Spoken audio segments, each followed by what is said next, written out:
আর্জেন্টিনার tragic hero Paulo Dybala শেষ পর্যন্ত ২৬ বিশ্বকাপে জায়গা পেলেন না। ২৬ বিশ্বকাপের বিশাল ৫৫ সদস্যের প্রাথমিক দল ঘোষণা করা হচ্ছে। এটা আজকে ৩ দিন হয়ে গেল স্কালোনি দল ঘোষণা করছেন। সেই দলে পাওলো দিবালার জায়গা হয় নাই। এটা ভয়ানক দুঃখের ব্যাপার যে পাওলো দিবালার মতো জেনারেশনাল গ্রেট হইতে পারতো এরকম একটা ছেলে, তাকে আসলে সারাটা জীবন সবকিছু দেখেই যেতে হলো বাইরে থেকে। তবু গত দুটো বিশ্বকাপ মাঠের কাছে থাকতে পারছে, বেঞ্চে থাকতে পারছে, কিছু গুরুত্বপূর্ণ সময় নেমে গুরুত্বপূর্ণ কাজ করছে, ভয়ানক গুরুত্বপূর্ণ পেনাল্টিটা নিচ্ছে।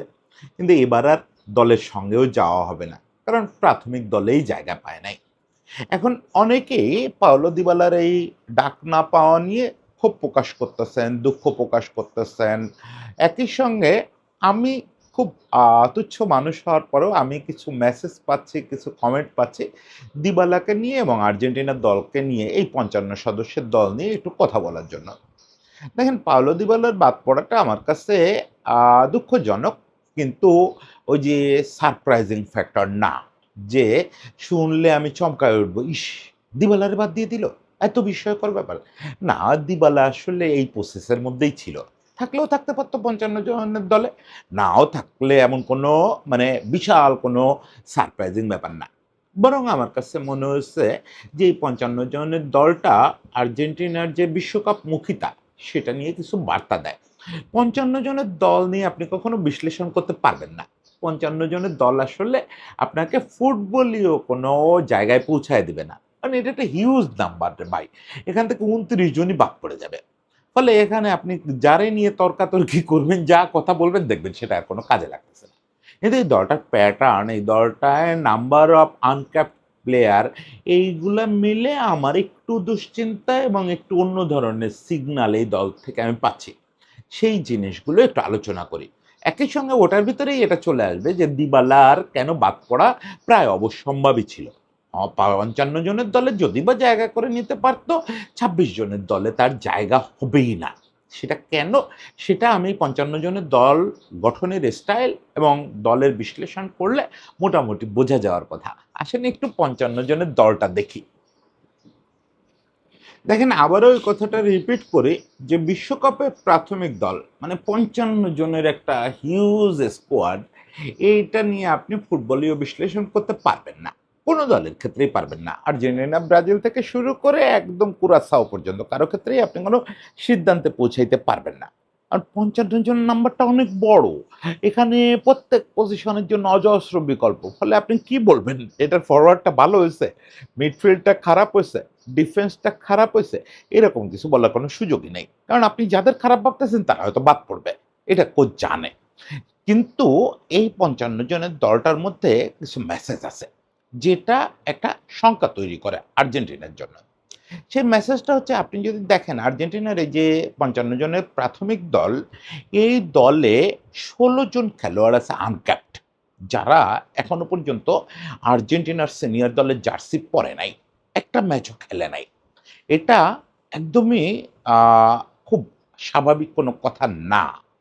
ধরেন, এই টিমে ডি লোলো থেকে শুরু করে অনেকগুলো খেলোয়াড়ের নাম আপনারা সম্ভবত অনেকেই, আপনারা না হলেও আমি অন্তত ১ম বারের মতো এই স্কোয়াড লিস্টে দেখছি। অন্তত ৪-৫ জন খেলোয়াড়ের নাম ১ম দেখছি। আমি আর্জেন্টিনার ফুটবলটাই ফলো করি। আর তো কিছু ফলো করি না। সেখানে এই ১৬ জন আনক্যাপড খেলোয়াড়ের মধ্যে ৪-৫ জনের নাম আমরা ১ম শুনলাম। তাহলে এটা একটা ব্যাড সিগনাল।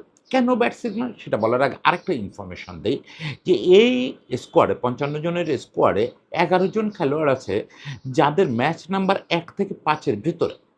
মাত্র সিঙ্গেল ম্যাচ খেলছে এরকম খেলোয়াড় হচ্ছে ৭ জন। মানে তারাও প্রায় আনক্যাপড। এই কেভিন ম্যাকালিস্টারের মতো, আমাদের অ্যালিস্টার ম্যাকালিস্টারের বড় ভাই। ও এরকম ৭ জন আছে, একটা মাত্র ম্যাচ খেলছে। মানে প্রায় আনক্যাপড। তাহলে কি দাঁড়ালো ব্যাপারটা? ব্যাপারটা দাঁড়ালো যে এখানে আনক্যাপড এবং তেমন অভিজ্ঞতা না থাকা খেলোয়াড়ের সংখ্যা ২৭। আপনি বাদ দিবেন ২৯ জন খেলোয়াড়। আপনাকে আরেকটা বিপদের কথা বলি। সেটা হচ্ছে, এই টিমটাতে ৯ জন খেলোয়াড় আছে যাদের বয়স ৩৩ বা তার বেশি। হ্যাঁ? তার মধ্যে লিওনেল মেসিও আছে যার বয়স ২৯। তার মধ্যে নিকোলাস ওটামেন্ডিও আছে যার বয়স 38, এমি মার্টিনেজও আছে যার বয়স 33। এরা তো অবভিয়াস খেলোয়াড়। ওটামেন্ডি অবভিয়াস না, ওটামেন্ডি হয়তো বেশিরভাগ সময় বেঞ্চে কাটাবে এবার। কিন্তু রিয়েলিটি হচ্ছে ৯ জন খেলোয়াড় তো আছে যারা ৩৩ বা ওটা পার করে ফেলছে। তাহলে আমরা চিত্রটা কি পেলাম? চিত্রটা পেলাম ২৭ জন খেলোয়াড় আছে প্রায় আনক্যাপড বা আনক্যাপড যারা খুবই ইনএক্সপেরিয়েন্স, আর ৯ জন খেলোয়াড় আছে যারা আসলে তাদের শেষে পৌঁছায় গেছে। যত যাই বলি এদের পক্ষে ২০৩০ বিশ্বকাপ খেলা অসম্ভব এই ৯ জনের পক্ষে। খুব টেনে টুনে হয়তো এদের ভিতর থেকে পারেদেস নিজেকে কম্পিটিশনে রাখতে পারে। এমি মার্টিনেজ নিজেকে হয়তো কম্পিটিশনে রাখতে পারে। আর আমি ৩৩ পার করা কাউকে কম্পিটিশনে দেখতে পাচ্ছি না এখনো। এখনো সেই ব্যাপারটা ওদের মধ্যে কারো মধ্যে নাই। তাহলে দাঁড়ালো হচ্ছে ২৭ আর ৯, মানে ৩৬ জন খেলোয়াড় এই বিশ্বকাপে ভার্নাবল অবস্থায় আছে। তারা এই বিশ্বকাপে ভঙ্গুর অবস্থায় ৫৫ জনের দলে আছে। এর মধ্যে ওই যে ৯ জনের কথা বললাম তারা তো ২৬ জনের দল মেক করে ফেলবে। তা বাদ দিলে যে ২৭ জন থাকে, এর ভিতরেও তো ২-৪ জন হয়তো মেক করে ফেলবে। না মেক করুক। কিন্তু এটা একটা সিগনাল দেয়। ওই যে বারবার সিগনালের কথা বলতেছি, সেটা কি? সেটা হচ্ছে ৪ বছর ধরে লিওনেল স্কালোনি যাদের নিয়ে টুকটাক বাজি ধরলেন, তাদের নিয়ে কেন প্রাথমিক দলটা হলো না? প্রাথমিক দলে কেন আপনাকে এই ১৬ জন আনক্যাপড খেলোয়াড় ডাকতে হলো? কেন আপনাকে ১১ জন মাত্র ৫ বা তার কম আম ম্যাচ খেলা খেলোয়াড় ডাকতে হলো? এটার অর্থ হচ্ছে আপনি ৪ বছর সময়ে আর্জেন্টিনা তো অনেক ম্যাচ খেলছে, অনেক ম্যাচ। বাছাই পর্বেই একগাদা ম্যাচ খেলছে।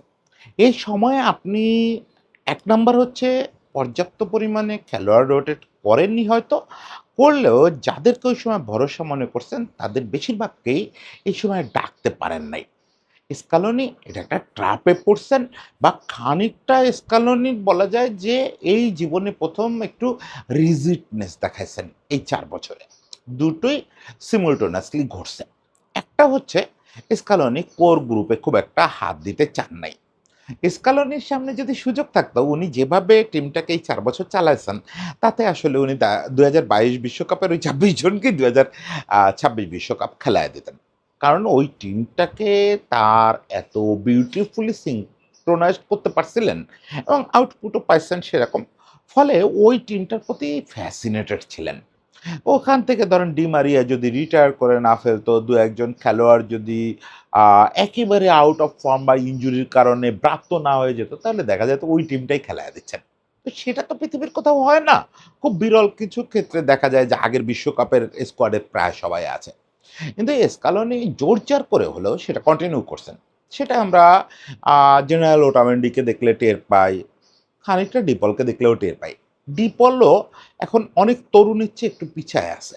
যদি তাকে আপনি ডিফেন্সিভ রোলে চিন্তা করেন বা মেসিকে কোঅপারেট করার ওই আগের রোলটাই চিন্তা করেন, তাহলে ওই আগের মতো ছন্দে নাই। তাহলে এদের বদলে আমরা ইতিমধ্যে কিছু এস্টাবলিশ খেলোয়াড়কে দেখতাম। এরা স্কোয়াডে থাকবে। ওটামেন্ডি স্কোয়াডেই থাকবে কিনা এটা নিয়ে আমার সন্দেহ হতো। যদি স্কালোনির ওই ফ্যাসিনেশনটা ২২ নিয়ে খুব মারাত্মক না থাকতো। কিন্তু ডিপল তো স্কোয়াডে থাকবেই। কিন্তু ডিপলের বিকল্পটাও খুব শক্ত হতো। আপনি বলতে পারেন পারেদেস আছে। পারেদেস আর ডিপল তো প্রায় একই অবস্থায় আছে। দুজনেরই সামান্য, সামান্য ইনজুরি কনসার্ন, দুজনই ওই ডাউন ফলিং, ফলে একটা দুশ্চিন্তার ব্যাপার রয়ে গেল। আপনি বলতে পারেন লে সোলসোরে নেওয়া হয়েছে। তারও ইনজুরি কনসার্ন, আর লে সোলসো কখনোই ডিফেন্সিভ ওয়ার্ক রেটে ভালো না। ফলে ওই জায়গাটা পূরণ করতে পারবে না। ইভেন ম্যাকঅ্যালিস্টার আর এনজো ফার্নান্দেজ যেরকম পিক ফর্মে থাকার কথা, এই মুহূর্তে তা অন্তত নাই। হ্যাঁ, মানে দুর্দান্ত ফর্মে আছে কিন্তু পিক ফর্মে নাই। মানে এটা জাস্ট মিডফিল্ড দিয়ে উদাহরণ দিলাম। ডিফেন্সে বরং এই অবস্থাটা বেশি খারাপ। ওটামেন্ডি, রোমেরো, ট্যাগলাফিকো বেশিরভাগ খেলোয়াড় হয় ইনজুরি না হলে বয়সজনিত কারণে ফর্মের বাইরে। ইভেন মলিনা বা ওই ছেলেটার নাম ভুলে গেলাম। এরাও একটু ফর্মহীনতায় ভুগতেছে। ২ ফুলব্যাকের অবস্থা তো বেশ খারাপ। এখন তাহলে ব্যাপারটা দাঁড়ালো যে এই ৪ বছরে পর্যাপ্ত রোটেশন করা হয় নাই। যা রোটেশন করা হয়েছে যেমন ওই যে সিমিওনের আরেকটা ছেলে, একটা ছেলে তো ডাক পাইছে, আরেকটা ছেলে যেটা ওকে ডাকা হয় নাই। এরকম ডিফেন্সে আরও কিছু ছেলেকে ডাকা হয়েছে বিভিন্ন সময়, ২-৪ ম্যাচ খেলানো হয়েছে। তাদেরকে ডাকা হয় নাই। কিন্তু ডাকা হয়েছে কাদের? আর্জেন্টাইন লিগের একেবারে আননোন ফেসদের। তার মানে স্কালোনি এই সময় যে ২-৪ টা ছেলেরে এক্সপোজার দিছেন, তাদের বেশিরভাগের উপর আবার ভরসা রাখতে পারেন নাই। এখানে অবশ্য স্কালোনির কপালটাও খারাপ। অনেকেই এই শেষ সময়ে এসে ইনজুরি এবং ফিটনেসে একটা বিপাকে পড়ে গেছে। যে এটা কিন্তু স্কালোনি মাস ৩ এক আগে থেকে বারবার বলতেছিলেন যে, প্রত্যেকটা খেলোয়াড়কে তার ক্লাব টিমে রেগুলার থাকতে হবে, ফিটনেস টপ নচ থাকতে হবে এবং ইনজুরি কনসার্ন থাকা যাবে না। এই ৩ টা শর্ত পূরণ না করলে আমি তাকে প্রাথমিক দলেও রাখবো না। এখন এই ফাঁকে বলে ফেলি যে দিবালার বাদ পড়ার কারণ আসলে এটা। দিবালাকে কিন্তু স্কালোনি পছন্দ করেন। দিবালাকে নিয়ে অনেকের ধারণা আছে যে মেসির ওই একই অ্যাট্রিবিউটের খেলোয়াড় বলে বোধহয় মেসি তাকে স্পেস দেয় না বা কিছু, ওই অল্প কিছুদিনের জন্য একটু ঠোকাঠুকি ছিল দুজনের। কিন্তু আসলে মেসিও তারে খুব ভালোবাসে। আর দ্বিতীয় কথা, স্কালোনি বা কোচরা কখনোই তারে নেগলেক্ট করেন নাই। মাঝে তো স্কালোনি তাকে ১০ নাম্বার জার্সিও দিছেন। তার যে রেসপেক্ট জানানো উচিত সেটা করছেন। মানে তখন বোঝা গেছিল দিবালা স্কালোনির পরিকল্পনা খুব ভালো মতো আছে। কিন্তু ছেলেটার দুর্ভাগ্য তো আসলে ফিটনেস এবং ইনজুরি ইস্যু। দেখেন আবার ইনজুরিতে পড়ছে কিছুদিন আগে, এখনো ফুল ফিট হইতে পারে নাই। সে পুরো ছন্দে ইতালিতে খেলতে পারতেছে না। মানে তার উপরে ওই শর্তগুলো সে পূরণ করতে পারে নাই। এর মধ্যে ধরেন লে সোলসো একটু কনসার্ন থাকার পরেও তারে প্রাথমিক দলে রাখছে স্কালোনি। লে সোলসোর ওই ঝুঁকিটা একটু কম। হয়তো তারে নিয়ে পার হয়ে যাওয়া যাবে। কিন্তু দিবালারে দেখেই বোঝা যাচ্ছে, তার খেলা দেখেই বোঝা যাচ্ছে যে না, ও মেক করতে পারবে না। ২৬ জনের টিম মেক করতে পারবে না। অযথা ওরে রেখে লাভ কি? কিন্তু আমার মূল কথা যেটা, যে এইগুলো করতে গিয়ে কিছুটা স্কালোনির ওই নস্টালজিক ফ্যাসিনেশন এবং কিছুটা দুর্ভাগ্য মিলায়ে স্কালোনিকে অনেকগুলো আনক্যাপড খেলোয়াড় এবং ইনএক্সপেরিয়েন্সড খেলোয়াড় ৫৫ জনে ডাকতে হয়েছে। আপনাদের মনে হতে পারে যে দাদা তো শুরুতেই বলল যে ভাই দলটা তো বিশাল ৫৫ জনের। এখান থেকে তো ২৯ জনই ঝরে পড়বে। এর ভিতরে ২৫-২৬ জনের নিয়ে আপনি এত দুশ্চিন্তিত কেন? আপনার তো যাদের পছন্দ করেন তার থেকেও ৩-৪ জন বাদ পড়বে। হ্যাঁ ভাই, খুবই সত্যি কথা, খুবই সত্যি কথা। আমি ধরে নিলাম যে এই যে ২৭ জন ইনএক্সপেরিয়েন্সড এবং আনক্যাপড খেলোয়াড় আছে, এরা সবাই বাদ পড়বে। এদের কাউরেই স্কালোনি ইউএসএ তে নিবে না। মেক্সিকো, কানাডায় নিবে না। কিন্তু ঘটনা হচ্ছে ৫৫ জনের দল তো ঘোষণা করা হয় এইজন্যই যে এই যে বিশাল একটা ক্যাম্প, ভার্চুয়াল ক্যাম্প। আজকের দিনে তো আর ৫৫ জন একসঙ্গে ক্যাম্প শুরু করে না। সেটা আর পসিবল না এই ক্লাব ফুটবলের যে দুনিয়ায়। কিন্তু এরাও তো অনেকে আনএভেইলেবল হয়ে যাবে। এই ক্লাব ফুটবলের ফুল সিজন চলতেছে। একেবারে তো বিশ্বকাপের আগ পর্যন্ত ক্লাব ফুটবলের ফুল সিজন চলবে। আর্জেন্টিনায় চলবে, ইউএসএ চলবে, ইউরোপে চলবে। সব জায়গায় সিজন চলতেছে না? এর অনেকে উপরালা না করুক ইনজুরিতে পড়বে। এর অনেকে ফর্ম হারাবে খুব বাজেভাবে, যে আসলেই তাকে বিশ্বকাপে নেওয়া যাচ্ছে না। এখনো ধরেন ওই ২৭ জন ইনট্যাক্ট থাকলো। যে ওই ২৭ জন ঠিকঠাক আছে। যে ২৭ জন ইনএক্সপেরিয়েন্সড অ্যান্ড আনকাপড। উপরালা না করুক, একেবারে স্রষ্টা না করুক। যাদেরকে আমরা ধরে নিচ্ছি গ্যারান্টেড যে স্কালোনি এদেরকে নিয়ে যাবেই। তার ভিতর থেকে ধরেন ২-৪ জন নাই হয়ে গেল। তখন স্কালোনি কি করবেন? ফিফা আইন পারমিট করে যেকোনো জায়গা থেকে ডেকে আনতে পারেন। এই অ্যাঞ্জেল কোরেয়া-টোরেয়া যারা ডাক পায় নাই, তাদেরও ডেকে বলতে পারেন, "আয়, তোদের ওই সময় বাইরে রাখছিলাম, তোদের দরকার।" কিন্তু এটা আনস্টেবিলিটি প্রমাণ করে না? ওই অ্যাঞ্জেল কোরেয়াকে, মানে স্কালোনির যে মূল ফিলোসফি, এটা অন্য কোনো টিম করলে আমি এত কথা বলতাম না। স্কালোনির মূল ফিলোসফি হচ্ছে তো বন্ডিং, সবাইকে একসঙ্গে রাখা, সবাইকে টিম ফিল দেওয়া। এখন ওই ২৬ জনের মধ্যে যদি এরকম দুজনকে নিতে হয় কোনো কারণে স্কালোনিকে, যারা ৫৫ জনের ছিল না, সেটা টিমের উপরে কি বাজে আসর ফেলবে আপনি কল্পনা করতে পারেন? বিশেষত স্কালোনির টিম। যে স্কালোনির লোকটা হচ্ছে টিম বন্ডিং এ সবার আগে বিশ্বাসী। আগে টিম বন্ডিং, আগে ভালো মানুষ, আগে ড্রেসিং কালচার, তারপরে মাঠের পারফরম্যান্স। ফলে এই ৫৫ জনের সিলেকশন আমাকে ইঙ্গিত দেয় যে আর্জেন্টিনার ট্রানজিশনটা খুব স্মুথ হচ্ছে না। ২০২২ বিশ্বকাপ জয়ী আর্জেন্টিনা ২০২৬ বিশ্বকাপে হট ফেভারিট এমনিতেই না। রেড হট ফেভারিট এমনিতেই না। হট ফেভারিট তো বটেই, রেড হট ফেভারিট না। সেটা নানা কারণেই না। ওই যে বললাম, কি প্লেয়ারদের বয়স হয়ে যাওয়া, কি প্লেয়াররা অনেকে চলে যাওয়া, ২-৪ জন চলে যাওয়া, ডিক্লাইনিং একটা অবস্থায় আসা, সেটা একটা ব্যাপার থাকে। তারপরে ফ্যাটিগনেস, অমুক-তমুক, রেড হট ফেভারিট না। রেড হট ফেভারিট ছাড়াও তো দল বিশ্বকাপ জেতে। ফলে আর্জেন্টিনা সমর্থকরা তো চাইবে ব্যাক টু ব্যাক আরেকটা ট্রফি। কিন্তু ট্রফি জেতা না জেতাও আমার কাছে মূল ব্যাপার না। আমার কাছে মূল ব্যাপার হচ্ছে এটা তো আর্জেন্টিনার ইতিহাসে আরেকটা মহা ট্রানজিশন প্রসেস চলতেছে। এই ২২ থেকে ২৬। ২৬ এর পর নতুন একটা আর্জেন্টিনার দায়িত্ব নিতে হবে আইমার বা স্যামুয়েলসকে বা রবার্তো আয়লাকে। তাদের কাউকে নতুন একটা আর্জেন্টিনা গড়ে তুলতে হবে। সেই গড়ে তোলার কাজটা যত সহজ হতো যদি এই সময়ে আমরা একটা সেটেলড ৫৫ জনের দল দেখতে পেতাম। যেটা কিন্তু স্কালোনি ১ম ৩ বছরে প্রায় করে ফেলছিলেন। আমি বারবার বিভিন্ন কনটেন্টে বলছি যে স্কালোনি ৫০ জনের পাইপলাইন প্রায় দাঁড় করায় ফেলছে। কিন্তু সেটা একটা ধাক্কা খেলো।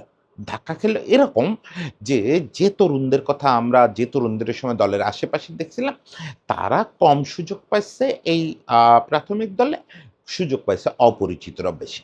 এটা বিগার পিকচারে আর্জেন্টিনার জন্য ভালো খবর না। যদিও এই খবর বদলাইতে ১ মাস সময় লাগে। আবার ওই বিশ্বকাপ শেষ হবে ১ মাসের মধ্যে দেখা যাবে যে এই টিমটাই এক্সপেরিয়েন্স হয়ে গেছে।